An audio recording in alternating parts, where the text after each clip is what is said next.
ఇప్పుడు ఉన్న గ్యాస్ సమస్య గురించి ఇప్పుడు మీకు తెలిసే ఉంటుంది కదన్న. ఇప్పుడు సోషల్ మీడియాలో కూడా రన్ అవుతుంది ఆల్రెడీ దాని గురించి. ఇప్పుడు ఎందుకంటే మన గ్యాస్ ఏజెన్సీల దగ్గర మన పబ్లిక్ ఏంటంటే బారులు తీరుతుండ్రు, అంటే మొత్తం లైన్లే ఉంటున్నాయి లైన్లు. అసలు ఈ సమస్య ఎందుకు వస్తుంది అంటారు, దేని గురించి అంటారు? అంటే ఇప్పుడు ఈ గ్యాస్ సమస్య వచ్చింది మొన్న ఇరాన్ ఇజ్రాయెల్ యుఎస్ఏ యుద్ధం వల్ల. ఆ స్టేట్ ఆఫ్ హోమ్స్ అక్కడ ఉందో అక్కడ నుంచి ఎల్పిజి గ్యాస్ సంబంధించిన షిప్లో రాణిస్తలే ఇరాన్. సో దానివల్ల ఏమైందంటే ప్రపంచం మొత్తం గ్యాస్ కొలత వస్తుంది. అదే భాగంలో ఇండియాకు కూడా కొంచెం ఎఫెక్ట్ పడింది. కానీ మన హర్దీప్ పురి గారు పెట్రోలియం మినిస్టరు మొన్న కూడా పార్లమెంట్లో క్వశ్చన్ అడిగితే ఆయన ఏమంటుండంటే అసలు ఇండియాలో సర్ప్లస్ ఉంది, మా దగ్గర గ్యాస్ ఎల్పిజి ప్రాబ్లమే లేదు, మేము సర్ప్లస్లో ఉన్నాము. సర్ప్లస్లో ఉన్నప్పుడు ప్యానిక్ క్రియేట్ చేసింది కూడా ఆలే. సడన్గా 8th మార్చ్కి విమెన్ డే గిఫ్ట్ లేక 60 రూపీస్ పెంచినాక ఆ 60 రూపీస్ పెంచగానే పబ్లిక్లో ఏం వచ్చిందంటే రేట్ ఎందుకు పెంచినారంటే గ్యాస్ షార్టేజ్ ఉందని. ఆ షార్టేజ్ ఉన్న ఒక్క పోగానే పబ్లిక్లో సడన్గా డిమాండ్ పెరిగింది, సడన్గా బుకింగ్స్ ఎక్కువైంది. దానివల్ల దాని డిమాండ్లో సప్లై తగ్గింది. ఆ సప్లై వల్ల ప్యానిక్ వచ్చి ఇప్పుడు గవర్నమెంట్ ఏమంటున్నారంటే, మినిస్టర్ ఏమంటున్నారంటే అందరూ బ్లాక్ మార్కెటింగ్ చేస్తున్నారు. ఇప్పుడు బ్లాక్ మార్కెటింగ్ చేసేటప్పుడు గవర్నమెంట్ది ఏమంటే దాన్ని కరెక్ట్గా మూవ్ చేయాలి. ఇప్పుడు బ్లాక్ మార్కెటింగ్ కాకుండా, కానీ బ్లాక్ మార్కెటింగ్ మీద ఎక్కడ ఏం చర్యలు తీసుకుంటా పబ్లిక్ని బాగా ఇబ్బంది పెడుతున్నారు. దీనివల్ల ఇప్పుడు ఏం జరుగుతుందంటే ఇప్పుడు మనం చూస్తున్నాం గవర్నమెంట్ నిన్న మొన్న డైరెక్షన్ ఏమి ఇచ్చిందంటే మనం డొమెస్టిక్ ప్రొడక్షన్ ఎక్కువ చేస్తాము, కమర్షియల్ ప్రొడక్షన్ తగ్గిస్తామని. ఇది కూడా సొల్యూషన్ కాదు. ఇప్పుడు దీనివల్ల ఏమైందంటే ఇప్పుడు కమర్షియల్ మీరు షార్టేజ్ చేయగానే సడన్గా సిలిండర్ 2000 సిలిండర్ అది 5000-6000కి అయిపోయింది. కానీ 5000 ఇస్తా ఉంటే కూడా సప్లై అవుతలే, అంటే అంత బ్లాక్ మార్కెటింగ్ అయిపోతుంది. ఈ బ్లాక్ మార్కెటింగ్ని గవర్నమెంట్ కంట్రోల్ చేయ బదులు ఏం చేసిందంటే ఆ ప్యానిక్ సిచ్యువేషన్లో వచ్చి దాన్ని ఇంకా ఎక్స్పెండ్ చేసేస్తున్నారు ప్రాబ్లమ్ని. ఇప్పుడు మనం చూస్తాం మన ఏరియాలోనే టిఫిన్ సెంటర్స్ ఉన్నారు, చిన్న చిన్న పనులు చేసుకుంటారు డైలీ. దాంట్లో ఏముంటుంది, ఒక 2-3 పనులు ఉంటారు. 4-3 days నుంచి గ్యాస్ వస్తుంది అని వాళ్ళు బంద్ చేస్తున్నారు. ఇప్పుడు వాళ్ళు ఉపాధి పోయింది. ఇప్పుడు మాకు తెలిసిన వాళ్ళది ఒకటి ఉంది, దాంట్లో 5 మంది పని చేస్తుండే, ఇప్పుడు 5 మంది పని లేదు. డైలీ వాళ్ళు డైలీ లేబర్ లెక్కనే ఇలా చాలా చోట్ల. సో అట్లా ఇప్పుడు మనం ఒక్క ఎగ్జాంపుల్ చేస్తున్నాం అంటే ఇప్పుడు కలకత్తా కానీ తమిళనాడు కానీ బెంగళూరులో అయితే ఇంకా చాలా ఉంది. హైదరాబాద్లో ఇప్పుడు 2-3 days నుంచి బాగా ప్రాబ్లం అవుతుంది. పెద్ద పెద్ద హోటల్స్ కట్టెల మీద వండుకుంటున్నారు. మళ్ళీ ఇప్పుడు వీళ్ళు ఏమనంటే వికసిత్ భారత్ అని మా మోదీ గారు ప్రైమ్ మినిస్టర్ కానీ నేను వికసిత్ చేస్తా అది చేస్తా అంటే మళ్ళీ కట్టెలు పోయి తీసుకొచ్చినారు. అరే గ్యాస్ ఉన్నట్టు అని మళ్ళీ కట్టెల పోయి తీసుకొస్తున్నారు ఇది. సో ఇప్పుడు గవర్నమెంట్ ఏం చేయాలంటే మా దగ్గర ఇప్పుడు మినిస్టర్ ఒక మాట అంటున్నారు, నా దగ్గర సర్ప్లస్ ఉంది, ఆ సర్ప్లస్ని ఎమర్జెన్సీ ప్రొడక్షన్గా తీసి ఫస్ట్ ఈ కొలతని ఇప్పుడు కమర్షియల్ కూడా మనం వేయాలి. మీరు డొమెస్టిక్ ఇస్తున్నారు, ఇప్పుడు డొమెస్టిక్ కూడా ఇస్తా అంటున్నారు. కానీ ఈ రోజు నేను జస్ట్ ట్రై చేసిన బుక్ చేయడానికి 25 days అంటుంది భారత్ గ్యాస్. అది 25 days అంటుంది, అంటే 25 days వెయిటింగ్ పీరియడ్. ముందు 2-3 daysలో వస్తుంది మనకు 2 days. సో 20 days అంటే దట్ మీన్స్ మీకు ఎక్కడో ప్రాబ్లం ఉంది. అంటే ఇప్పుడు కొంతమంది పబ్లిక్ ఇది ఒక రకమైన స్కామ్ క్రియేట్ చేస్తుండ్రు అని అంటున్నారు. మరి ఇది ఎంతవరకు నిజం అంటారు? ఇప్పుడు స్కామ్ చేస్తారు. ఇప్పుడు పబ్లిక్ ఇప్పుడు వస్తువు డిమాండ్ ఎక్కువ ఉంటే దాని సప్లై తక్కువ ఉన్నప్పుడు 100% మన దగ్గర బ్లాక్ మార్కెటింగ్ అవుతుంది. సో దాన్ని ముందే ప్లానింగ్తో గవర్నమెంట్ ఊహించుకోవాలా. ఇప్పుడు మీరు ఇంత పెద్ద సిస్టమ్ ఉంది మన దగ్గర, నెట్వర్క్ ఉంది, ఇంత స్ట్రాంగ్ గవర్నమెంట్ ఉంది. బ్లాక్ మార్కెటింగ్ దగ్గర మీరు చేయండి, రేట్లు కొట్టండి. ఇప్పుడు ఎందుకు అవుతలే? ఇప్పుడు బ్లాక్ మార్కెటింగ్ అంటున్నారు మినిస్టర్ అంటారు, కానీ దాన్ని ఎక్కడ ప్రూవ్ ఎక్కడ ఉంది? మీరు ఎక్కడ ఒక బ్లాక్ మార్కెటింగ్ పట్టుకోలే, ఎక్కడ అరెస్ట్ జరిగినా, అరే మీరు మీడియా ఉన్నారు మీకు తెలిసి ఉండొచ్చు, ఎక్కడ అయినా ఎక్కడ కాలే. కానీ బ్లాక్ మార్కెటింగ్ అవుతుంది. రూమర్స్ ఇప్పుడు రూమర్స్ స్ప్రెడ్ చేస్తున్నారు, ఆపోజిషన్ పార్టీ మీద వేసేస్తున్నారు. ఇది ఆపోజిషన్ పార్టీ కావాల్సుకొని ప్యానిక్ క్రియేట్ చేస్తున్నారు, రూమర్. ఇప్పుడు ప్రాబ్లం ఉంటేనే ఆపోజిషన్ పార్టీ మాట్లాడుతుంది. ఇప్పుడు మీరు ప్రాబ్లం అనేది ఒప్పుకుంటలేరు. ఫస్ట్ ఆఫ్ ఆల్ గవర్నమెంట్ ఎట్లా ఉండాలి అంటే ఇప్పుడు 2008లో కూడా సేమ్ సిచ్యువేషన్ వచ్చింది. రిసెషన్ ఉన్నప్పుడు చాలా మంది గుర్తుండొచ్చు. అప్పుడు కూడా క్రూడ్ ఆయిల్ ప్రైస్ $60 నుంచి సడన్గా 150 దాకా పోయింది. అప్పుడు కూడా గ్యాస్ కొలత ఉంటే అప్పుడు గవర్నమెంట్ ఏమన్నదంటే మీరు కాలు తక్కువ వాడండి, కొంచెం గ్యాస్ తక్కువ వాడండి అనేది ఒక అపీల్ చేసింది. సో దట్ మీన్స్ వాళ్ళు ఒప్పుకున్నారు. అప్పుడు మన్మోహన్ సింగ్ ఉండే ప్రైమ్ మినిస్టర్ అని ఒప్పుకొని అపీల్ చేసిండు పబ్లిక్కి. కానీ ఇప్పుడున్న గవర్నమెంట్ అది కూడా ఒప్పుకుంటలేదు. అంటే ప్రాబ్లం ఉంది, మేము కళ్ళు మూసుకుంటాం, ఆ ప్రాబ్లం లేదు. కానీ పబ్లిక్ మాత్రం రోడ్ల మీద సఫర్ కావాలి. ఇప్పుడు పెళ్లిళ్ళ సీజన్ ఉన్నాయి, చాలా మందికి మన టీవీలో చూస్తుంటే లైన్లు ఉన్నాయి, కిలోమీటర్ లైన్. సిలిండర్ పట్టుకొని లేడీస్ చక్కర వచ్చి పడిపోతున్నారు. అప్పుడు డిమార్టినైజ్ ఇట్లనే అయింది. అప్పుడు ఆక్సిజన్ సిలిండర్ ఇప్పుడు అంటే ఈ గవర్నమెంట్కి ఎట్లా అయిపోయింది, ప్రతి దాంట్లో లైన్లో నిలబడిన ఒక అలవాటు అయిపోయింది. అంటే పబ్లిక్ వచ్చి పాపం ఎండలో లైన్లో ఉండాలి. అంటే పబ్లిక్లో ఇంకో టాక్ ఉందన్నా, ఇప్పుడు ఈ కరెక్ట్ ఈ పెళ్ళిళ్ళ సీజన్ టైంలోనే ఇప్పుడు ఈ సమస్య ఎందుకు వచ్చింది అనేది వాళ్ళ టాక్. అంటే ఇదేమన్నా స్కామ్కి క్రియేట్ చేసిర్రా వాళ్ళు, అంటే వాళ్ళ బిజినెస్ పెంచుకోవడానికి ఇట్లా క్రియేట్ చేసిర్రా అనేది వాళ్ళ పబ్లిక్ అంటున్న మాట. అదే నేను అదే అంటున్నాను కదా. ఇప్పుడు బిజినెస్ పెంచడానికి ఎవరు చేసినారు? ఏదో ప్రైవేట్ కంపెనీ వాళ్ళు. ఇప్పుడు ఏజెన్సీస్ కూడా గవర్నమెంట్ కంట్రోల్లో ఉంటాయి. ఇప్పుడు ఎంత స్టాక్ రావాలో వాళ్ళకి తెలుసు. ఇప్పుడు హెచ్పి ఎంత స్టాక్ ఇస్తుందో వాళ్ళకి తెలుసు. అదే ఇండియన్ రేట్ పెంచినప్పుడు మీరు ఎంత సప్లై చేసిన ఆ డాక్యుమెంట్ ఓపెన్ చేయండి, మీరు పబ్లిక్ లో పెట్టండి. ఎన్ని సిలిండర్స్ ఇస్తున్నారు, ఎంత మంది ఉన్నారు, మీ కన్స్యూమర్స్ ఉన్నారు, ఆ డేటా ఉంటే అప్పుడు మనకు తెలుస్తుంది కదా. అసలు ఎక్కడ డేటా లేదు, ఎంత ప్రొడక్షన్ వస్తుంది డేటా లేదు, ఎన్ని సిలిండర్స్ వస్తున్నాయి డేటా లేదు. లేనప్పుడు పబ్లిక్ లో అదే వస్తుంది. పబ్లిక్ ప్యానిక్ అవుతారు. ఇప్పుడు పెళ్లిళ్ళు ఉంటే సిలిండర్ కావాలి అందరికి. ఇప్పుడు దొరకకపోతే వాళ్ళు ఏం చేస్తారు, బ్లాక్ మార్కెటింగ్ లో పోతారు. ఎందుకంటే పెళ్లి చేయాలి కదా, ఆపలేరు కదా, కట్టెల పొయ్యిలు అంతా ఉంటుకోలేరు కదా. అప్పుడేమైతే ఒకటి దగ్గర ఉంటుంది, ఆడ డబుల్ రేట్ చెప్తాడు, ఇస్తారు పాపం.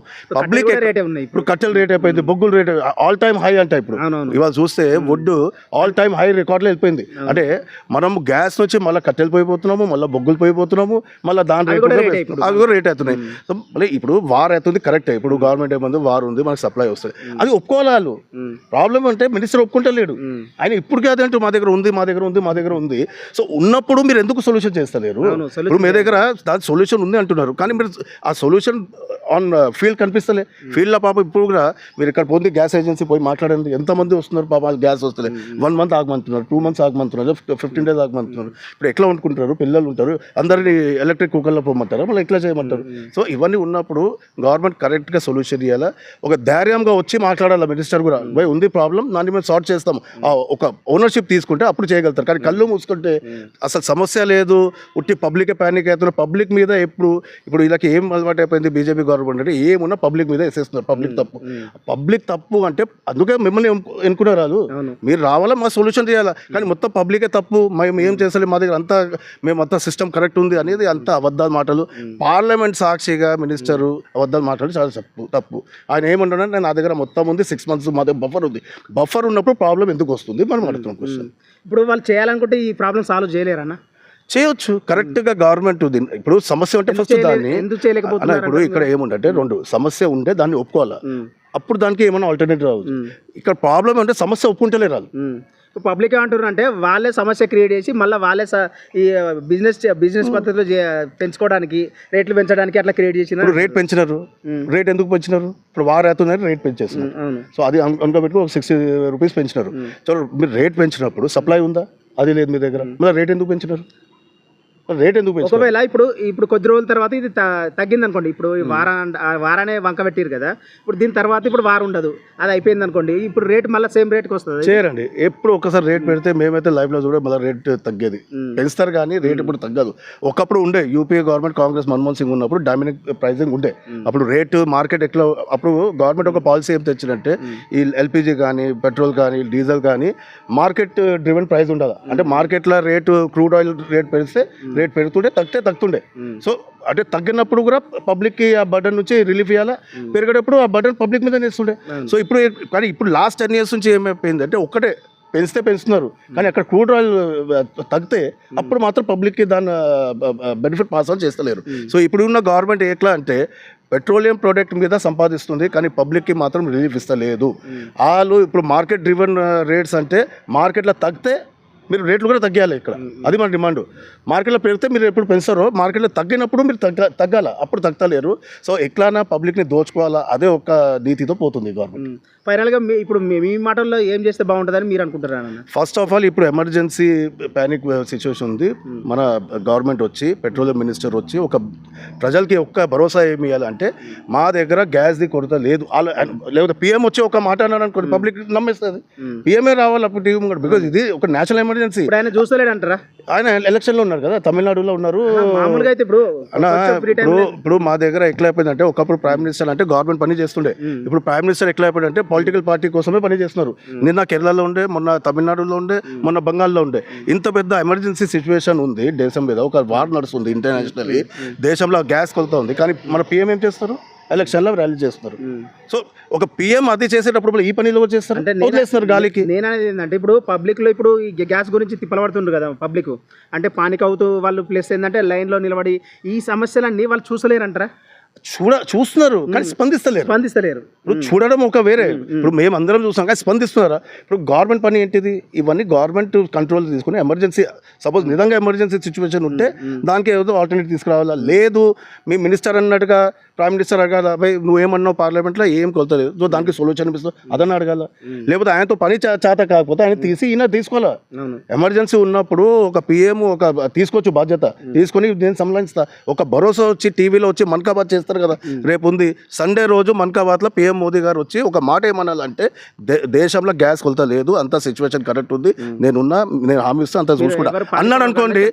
ఆ మాట అన్నాడు అనుకోండి, రేపు మన్ కీ బాత్లో పిఎం పబ్లిక్ అంతా కామ్ అయిపోతారు. మీరు ఒక భరోసా ఎవరు ఇస్తలేరు, రెస్పాన్సిబిలిటీ ఎవరు తీసుకుంటలేరు, మొత్తం పబ్లిక్ మీద వేసేస్తున్నారు. పబ్లిక్ పాపం ఎట్లా అంటే కష్టపడుతుంది, భయం అందరికీ ఉంటుంది. ఇప్పుడు ఇలా ఇంట్లో అందరు పిల్లలు ఉన్నారు, పెద్దలు ఉన్నారు, వాళ్ళకి పాలు కావాలా, బిస్కెట్ కావాలా, ఫుడ్ కావాలా. ఇప్పుడు గ్యాస్ లేకపోతే ఎట్లా ఉండి పెడతారు ఆడవాళ్ళు, వాళ్ళ టెన్షన్ వాళ్ళకి ఉంటుంది. ఇప్పుడు వాళ్ళ మీద వేసేస్తే వీళ్ళు ప్యానిక్ చేస్తే అది సరికాదు. గవర్నమెంట్ వాళ్ళ రెస్పాన్సిబిలిటీ వదిలేసి ఉరకలేరు, వాళ్ళు రెస్పాన్సిబిలిటీ ఫుల్ఫిల్ చేయాలా. ప్యానిక్లో ఉన్న సిచ్యువేషన్ని నార్మలైజ్ చేయాలంటే 1-2 days వాళ్ళు ఏదో మంచి పద్ధతితో రావాలి, అప్పుడే ప్రాబ్లమ్స్ సొల్యూషన్ వస్తుంది. లేకపోతే చాలా మంది నిరోజులు అయిపోతారు. హోటళ్ళలో పని చేసే వాళ్ళు పాపం గరీబ్ వాళ్ళు బీహార్ నుంచి వస్తారు. ఇక్కడ మీరు చూసి ఉంటారు, చాలా మంది హోటల్తో బీహార్ నుంచి అక్కడ నుంచి వస్తారు. వాళ్ళు డైలీ ఒక 300-400-500 సంపాదిస్తారు. 4 days పని చేయకపోతే వాళ్ళకి జరగదు. సో వాళ్ళకి ఏం చేస్తుంది గవర్నమెంట్? ఏమైనా ఇస్తున్నారా? ఏం లేదు. సో అట్లా ఉన్నప్పుడు చాలా మంది పోయిందండి. నేను మా కళ్ళ ముంగడే నేను చూసిన, ఇక 20-30 మంది నాకే తెలుసు వాళ్ళకి లేదు. వాళ్ళు డైలీ 300-400 వాళ్ళు ఏదో నా సేవింగ్ అయితే ఉండొచ్చు, కానీ ఎప్పుడు దాకా దాని మీద బతుకుతారు. వాళ్ళు ఇప్పుడు తినాలంటే డైలీ కష్టపడాలి. ఇప్పుడు లైన్లో ఉంటే కూడా వాళ్ళ డ్యూటీలు పోయినట్టే కదా, పోయినట్టే. అది ఒకటి ఉంది. ఇప్పుడు రెండు ఉన్నాయి, డొమెస్టిక్లో ఇట్లా అవుతుంది, కమర్షియల్ ఇట్లా అవుతుంది. గవర్నమెంట్ ఏం చేయాలంటే రెండు బ్యాలెన్స్ చేసి అక్కడ డొమెస్టిక్ సప్లై కూడా చేయాలి, కమర్షియల్ సప్లై కూడా యాజ్ సూన్ యాజ్ దాన్ని నార్మలైజ్ చేయాలి. 5,000-6,000 అడుగుతున్నారు, వాళ్ళ మీద కఠిన చర్యలు తీసుకొని కరెక్ట్ రేట్కి ఇవ్వాలి. బికాజ్ హోటల్స్ కూడా ఇప్పుడు చిన్న హోటల్స్ మన ఎకనామిక్ చాలా అవసరం, దానివల్ల ఉపాధి ఇస్తున్నారు. ఎంతోమంది పాపం బయట నుంచి వచ్చేటోళ్ళు అక్కడనే బతుకుతున్నారు. సో వాళ్ళని కూడా మనం ఆదుకోవాలంటే త్వరగా కమర్షియల్ సిలిండర్ డెలివరీ కూడా సప్లై కూడా స్టార్ట్ చేయాలి. అది మేము కోరుకుంటున్నాం.